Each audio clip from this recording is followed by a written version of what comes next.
What's going on, YouTube? Thank you for coming back to another episode of Scattered Brilliancy. I know it's been a while since I've been here, but we're going to try to do these reviews. So, if you can't tell by the title, I'm going to be reviewing Love and Hip Hop Hollywood Season 2, Episode 1. So, pretty much all I'm going to do is just go through what happened in the episode and give y'all my thoughts. And I have all my notes here because it's a lot to keep up with in an hour. So, the episode starts off with Moniece, Tierra, and who else was there? April.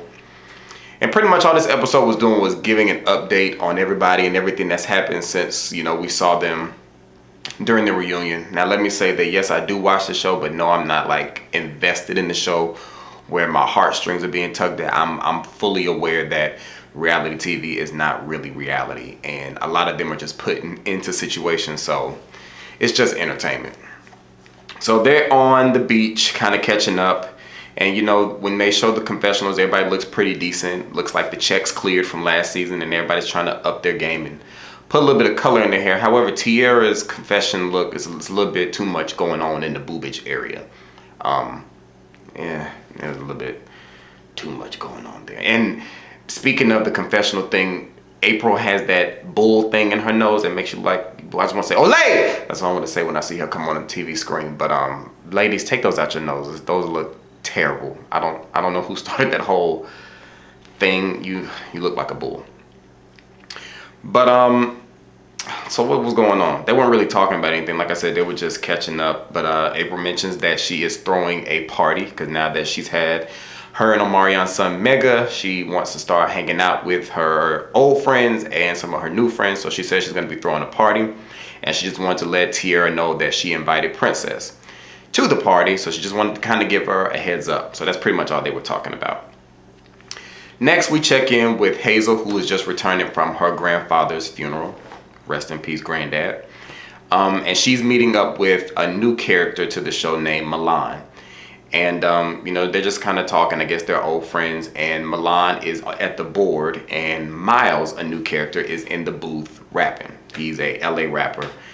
And they're kind of just talking back and forth, catching up, like I said, about the funeral. Hazel is telling him about the funeral. She's saying that she's surprised that Tierra reached out to her because last season, Tierra, Marie, and Hazel, like they were roommates at the beginning of the season. And then they have fell off later on in the season, but she was just surprised that she reached out. So she thought, that was big of her. So maybe I need to give this, friendship another chance. We'll see.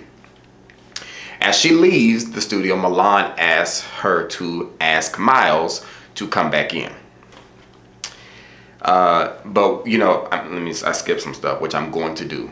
While they were talking, Hazel asked him, so what's up with Bae? And he's talking in a very roundabout way without saying he or she. Saying that he's, in love and he really wants to be with this person, but this person doesn't really want to commit, so he really doesn't know what he's going to do about this person. Which makes you feel like that they're going to build up to something that's just going to be an oh my gosh moment. So, then we move on to whom? Notes got out of order. Ray J. Ray J is just getting back from a business trip with Princess. So if you guys don't remember, and those who didn't watch the show last season, at the end, the very last episode of last season, Ray J pushed Princess into a pool because she tried to push him in the pool. And he said, I used to play I used to play football back in the day. So he did some move and he pushed her in the pool. He didn't just move and she just fell in the pool. He pushed her tail into the pool. But anyway, clearly they've gotten back together since the reunion and all that kind of stuff, and they're still riding with each other. However, Princess has an issue with the fact that Ray J has all these situations that always deal with strippers. And then something happened before the season started where Ray J, they got into some kind of altercation and the police were called and Princess took the fall and ended up going to jail. They said that she took the fall because Ray J was already on probation and she took the rap for him. I guess to show how down she is. Just go ahead and get it. You're trying to be really quiet. I feel like you're sneaking. Just go ahead and get it. Just go ahead and get it because you sneaking. It's throwing me off. All right, so they're talking and Princess is pretty much just telling him that she doesn't like this lifestyle that he's living. And Ray J is talking about, I'm not a square, and she's asking him, are you gonna still be dealing with strippers and all that kind of stuff, and blah blah blah blah. Is it normal to invite strippers to your room? And apparently it is. Moving on. Then we get to Omarion's concert, and he's performing some song that probably doesn't sound like it's gonna be at the same level of I make him do it. Like, I don't think it's gonna be on that same level, but he's performing that song and he's spitting all in the mic. Did anybody else catch all that spit that was coming out of his mouth? He must have been really into the performance. He had on this red jacket though. It was ugly, but hey. But anyway, he's performing, and April is at the bar, and Nikki from last season, they're both at the bar. So they're talking, kind of catching up. Nikki's talking about that she is starting a lingerie line, and April is kind of telling her that she's been having issues getting her sexy back ever since she's had their son Mega. So she's just kind of telling her that, and Nikki's like, well, you should, use some of my lingerie to help you. And April is talking about meeting up with him, like going to his job, because they never have time because the baby is always up. So she's like, I'm just gonna go to his job and we can try to get it cracking in. And she was saying she needs to do, wear her lingerie. Now, Nikki kept reiterating the fact that she was single. She said it about 2 or 3 times that she's single. But let me say this. I'm not really sure who told her that all of that plastic surgery was a good idea, but it's not. I mean, I understand there are some guys out there who like that whole fake Barbie doll look, but it doesn't look good. It looks bad. And I'm wondering what her storyline is gonna be. I guess she's not really a main cast member, so it doesn't matter. So I guess she's gonna kind of be like that whole friend to the show like she was last year. But Young Berg and Masika are not on the show this season, and I think they were more of who she had interactions with last year. So I'm wondering, is she just gonna kind of be around, or if she really is gonna have a storyline. So earlier in the episode, while Moniece, April, and Tia were at the beach, Moniece was talking about that she's seeing someone new and she really didn't want to say who it was to them, but they will find out later. But she said that her boo would be flying in that evening or some later day, and she was going to be picking him up. So we catch up with Moniece going to the airport to pick up her mystery man, who is Rich Dollas from the Love and Hip Hop New York franchise. Now, I guess New York has been the only one he's been on. I don't think he was ever on Atlanta, but I think it's just real convenient that he's now on Love and Hip Hop Hollywood. But we'll see if their relationship actually lasts. And there's a word that everybody seemed to be throwing around all the time. And that word, I had to write it down. That word was career. Everyone just keeps talking about their career. And Moniece says she needs to reboot her career. But last time I checked, before you can reboot something, you got to boot it up the first time. And as far as I know, there wasn't anything really going on the first time. But, I don't live in LA. I live in North Carolina. So, I may just, be out of the loop. But, they really throw around that word career like they are really established people. Kind of like how Jocelyn throws around like she's really somebody. But that's neither here nor there. But she tells him that they need to have a date night because he's in town, and there's something going on with Rich Dollas' teeth. I'm not really sure what it is. I think he had braces on in New York, so I don't know if he had a retainer in, but it's something going on there. I don't know. Next, we go to Ray J, who's at the marina to meet Princess, to tell her that, baby, give me one last chance. I'm gonna stop the thing with the strippers, and I'm not gonna have any more parties at that apartment with the strippers and all the wild crazy nights. I'm gonna stop doing all of that kind of stuff. And he says he's just addicted to the after party life, and he said he's done, and that's gonna be it. So clearly he's had this boom boom room like on the side for an extended period of time, but he's trying to show Princess how committed he is to their relationship. So he said, I'm getting rid of the boom boom room just for you, boo. That's what he decides he's gonna do. Then we go to April, who actually follows through with her plan to try to get things popping back with her and Omarion. So she shows up at his rehearsal wearing a trench coat and some lingerie. And Omarion is in there practicing with a choreographer for something we don't know, probably isn't important. And she makes the choreographer leave, and she starts doing this sexy dance for him. And they start kissing, and then I'm assuming they go to a dressing room and they have sex. Then we come up with some new girl. Her name is Amber, aka Fab Am. That's her name. And she's rapping. And then we find out, then it kind of switches and you see that she's in the booth on one side. And then on the other side is Miles from earlier, who was in the studio with Milan and Hazel, who was in the booth rapping. So you gotta stay with me now, because it's about to get juicy. So Amber and Miles were high school sweethearts. They throw up a little picture of them. They were high school sweethearts, and clearly at this point in time in filming, there's still something. Maybe not necessarily an item, but there's something. And Amber is upset because she had expectations that they were going to be together and have the white picket fence and the children and the dogs and all that kind of stuff. That was the dream she had in her mind for them. But Miles is pushing her away because I believe he tells us in the confessional that there's somebody else that he's in love with. Again, he doesn't say he or she. There's somebody else that he's in love with. I wonder who it could be. So anyway, they're talking. And, you know, she's just talking about how he's been distant and pushing her away and all that kind of stuff. And she ain't got time. Ain't nobody got time for that. And he just doesn't want to tell her. Moving on to April's mani-pedi function. And April, Moniece, a girl named Brandy, who I think we're going to find out who she is a little bit later in the season, Nikki are all there. Tiara walks in. Princess approaches she approaches Tiara and not necessarily apologizes, but just this is their first formal meeting as Ray J's exes. And Tiara goes on to say that her original issue was not necessarily with her. It was just with the fact that Ray J was making it seem like Princess was the one who threw her stuff away back in season 1. So back in season 1, when Ray J and Tiara broke up, Tiara had left some stuff over Ray J's place. And apparently, apparently it had gotten thrown away. Ray J said his girlfriend at the time, who was Princess, had did it. So therefore Tiara was like, F that B word. So that's why they never really liked each other. And then every time they met, it was like always blows.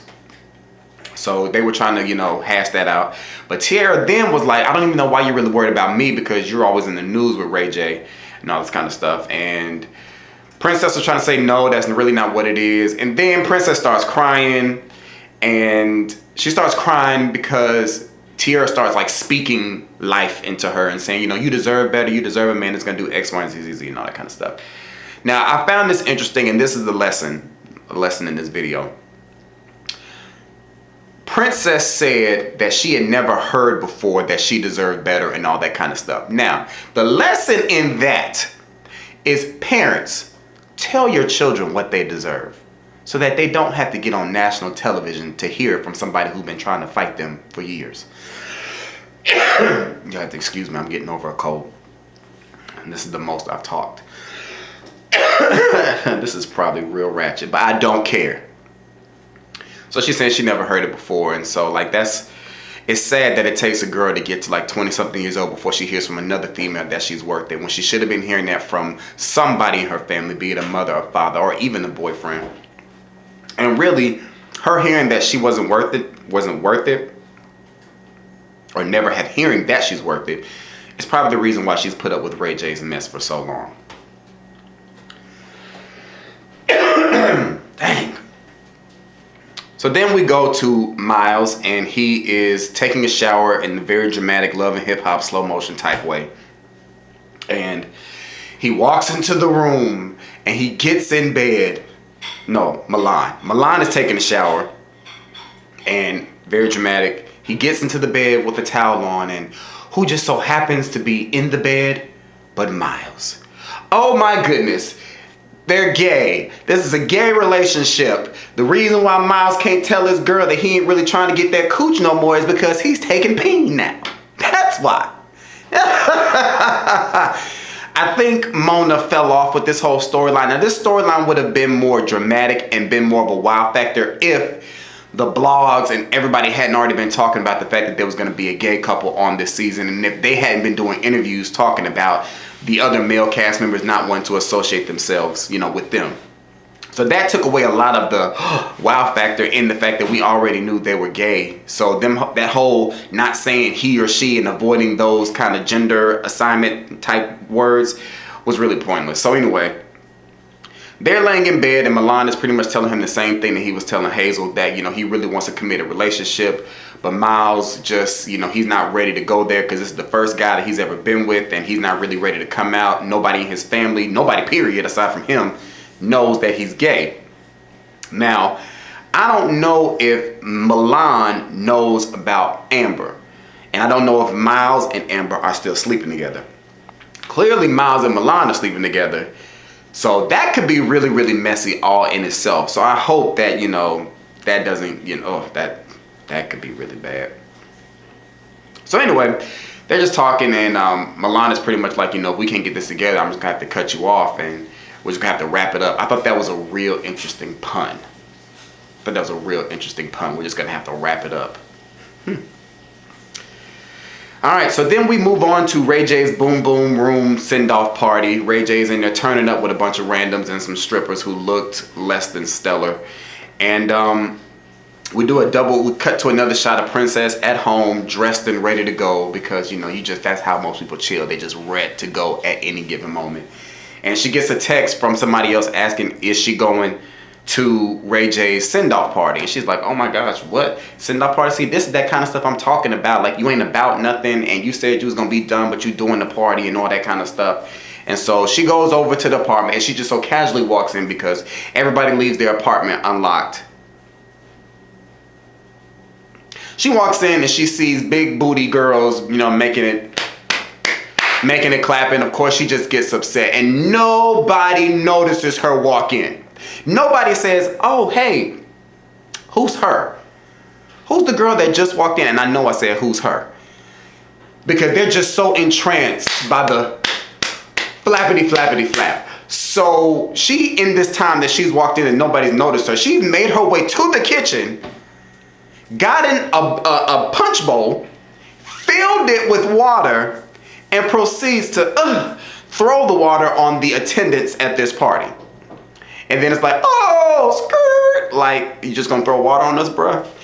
So then everybody is now aware that she's in the room, and Ray J is now aware in the room because he's not looking at the butts anymore.